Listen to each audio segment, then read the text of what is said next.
जय श्री हरि विष्णु। ओम नमः शिवाय।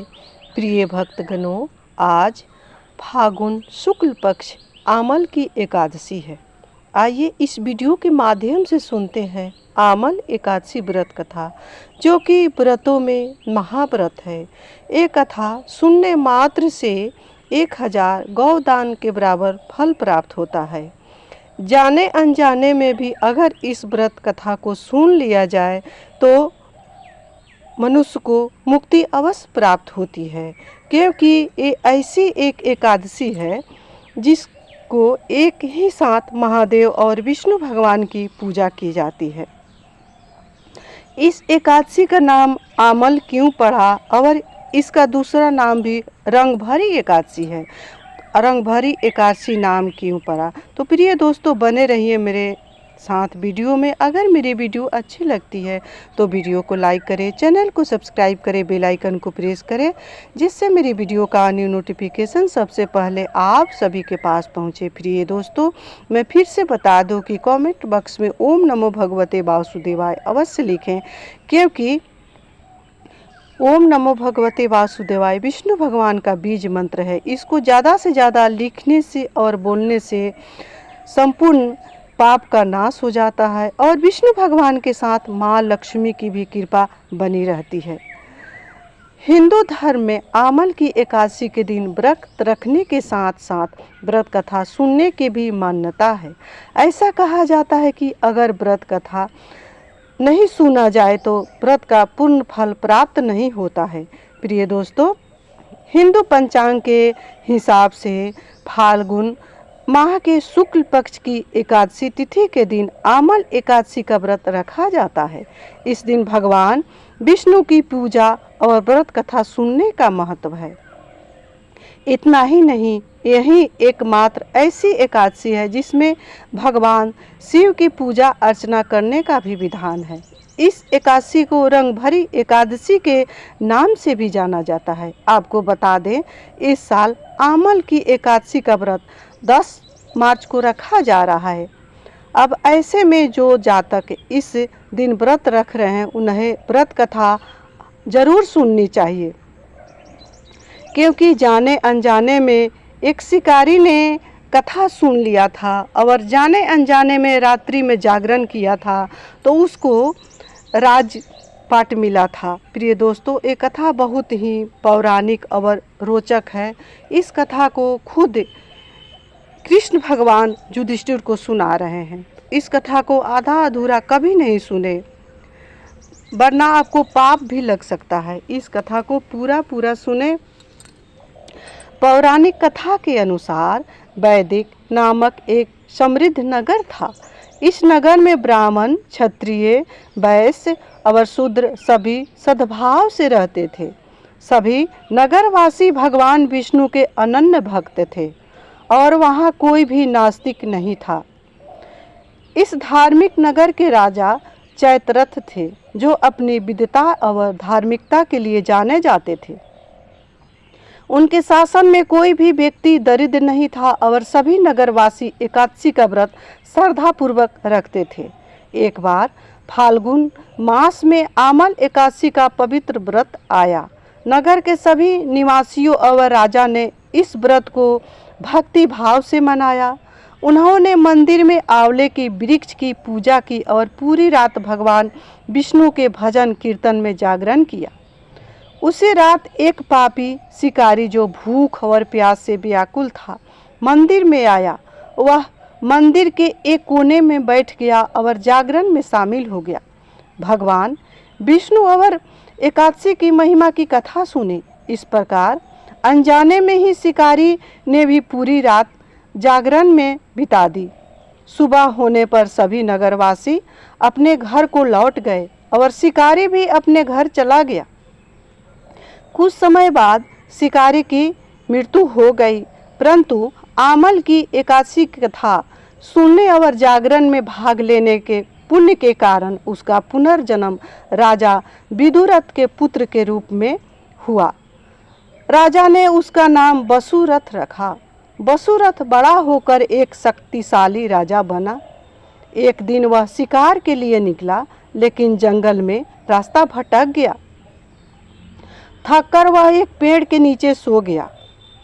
उसी समय वहाँ मलेच्छ आए। उन्होंने राजा को अकेला पाकर उसे मारने की योजना बनाई, क्योंकि राजा ने उन्हें पहले देश से निकाल दिया था।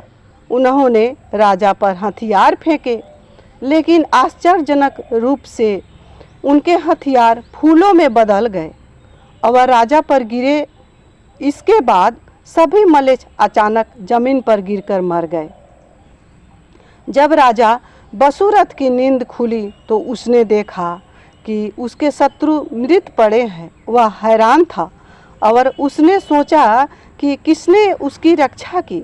तभी आकाशवाणी हुई, हे राजन, भगवान विष्णु ने तुम्हारी रक्षा की है। तुम अपने पिछले जन्म में आमल एकादशी की कथा सुनी थी और रात्रि जागरण की थी।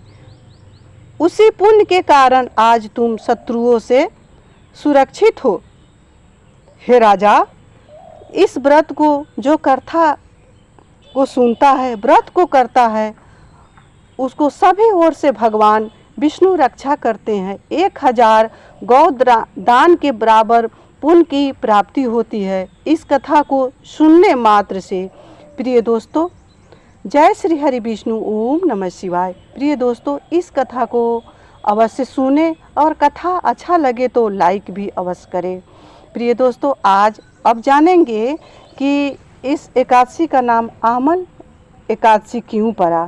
तो इस दिन माँ लक्ष्मी को मन में श्रद्धा हुआ कि आज मैं महादेव का पूजन करूंगी, क्योंकि माँ लक्ष्मी महादेव का अनन्य भक्त है।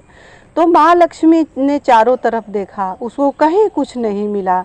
एक आमल का वृक्ष मिला, उसके नीचे माँ लक्ष्मी को लगा कि आमल वृक्ष के जड़ में महादेव का वास होता है विष्णु भगवान के साथ। उन्होंने आमल के जड़ में विष्णु भगवान और महादेव का एक साथ पूजन किया। तभी महादेव और विष्णु भगवान तत्क्षण वहीं पर प्रकट होकर के बोले, हे माँ लक्ष्मी, आपने एकादशी के दिन मेरा जो पूजन किया है विष्णु भगवान के साथ, उससे मैं प्रसन्न हूँ। आपको मैं वरदान देना चाहता हूँ, मांगिए, आप क्या मांगना चाहती हो। तब माँ लक्ष्मी बोली कि हे महादेव, जो इस व्रत को रखे, फागुन शुक्ल पक्ष की एकादशी तिथि को उपवास करे, आपका कथा सुने, श्रद्धा भक्ति भाव से रात्रि में जागरण करे, उसको आप सदा धन संपत्ति वैभव देना। इतना ही नहीं, जो कामना लेकर के जो भी मनुष्य इस कथा को सुने, उसका जन्म जन्म का पाप को क्षय करना, उसका जो पितृ है उसको भी प्रसन्न करना, जितना रोग कष्ट है उसको अवश्य ही मिटाना। इस तरह से महादेव ने तथा अस्तु कह करके वहीं पर अंतर्ध्यान हो गए। और एकादशी का नाम रंगभरी एकादशी क्यों पड़ा। तो प्रिय दोस्तों, इसी दिन महादेव ने काशी में लेकर के माँ पार्वती को गए थे। अपने शादी के बाद पहले बार वो काशी में गए थे और वहाँ जाकर अपने गणों के साथ रंग गुलाल खेला था। इसीलिए इस एकादशी का नाम रंगभरी एकादशी भी है।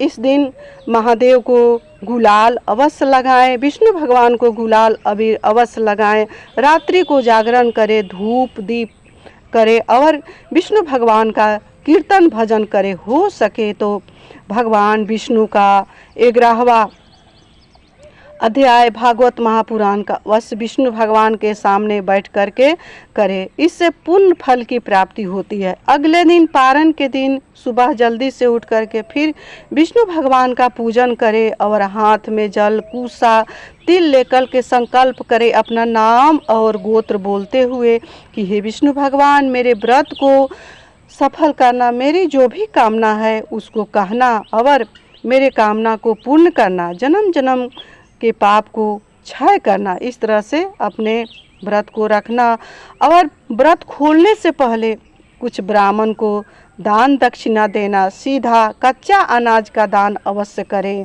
और गौग्रास को भोजन कराएं, गौ का गौग्रास निकालें, गौ को भोजन कराएं। इसके बाद जो भी आप कुछ ग्रहण करते हैं उसको सबसे पहले अपने लड्डू गोपाल संवरिया सरकार का भोग लगा करके ही उसको ग्रहण करें। अगर इस तरह से आप व्रत करते हैं तो आपका व्रत का पूर्ण फल प्राप्त होगा, क्योंकि ये व्रतों में महाव्रत एकादशी का व्रत है। इस व्रत को कर लेने से सभी मनोकामनाएं भगवान पूर्ण करते हैं और जन्म जन्म के संचित पाप कर्मों से भी सुख छुटकारा मिलते हैं। प्रिय दोस्तों, इसी के साथ मैं अपने वाणी को संवरिया सरकार